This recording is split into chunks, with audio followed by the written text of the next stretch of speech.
Hello. आज आहे ना माझं चुकलंच. आज आहे ना मी लेमन कँडी बनवली होती. पण त्या अगोदर आहे मी मिस्टरांसोबत गेली होती काच मार्केटला आणि इथे काच आहे ना संपूर्ण ठिकाणी काचच काच होते आणि मला खूप एक काच आवडला होता. तो सेन्सरवाला त्या बोट लावला की छान असा लाईट लागायचा.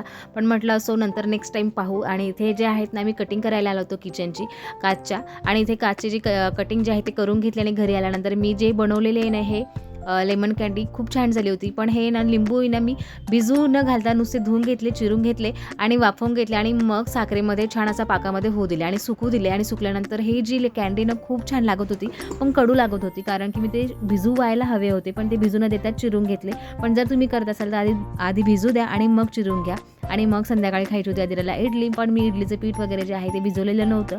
हे जे इडलीचं पीठ आहे ना ते रेडीमेड होतं, पण इडली जी आहे ना सॉफ्ट झाली, स्पंज झाली, पण चवीला मात्र अजिबात चांगली नव्हती झाली. मला तर नाही आवडली. मला घरची इडली जी आहे ना तीच आवडते. इथे सांबार वगैरे आहे ना तो करून घेतला आणि सांबार वगैरे झाल्यानंतर आदिराला पटकन वाढून दिलं कारण की आदिरालाच खायची होती. मस्त अशी सगळ्यांसाठी इडली वगैरे बनवली. असा होता आजचा दिवस. कसा वाटला व्हिडिओ नक्की सांगा. चला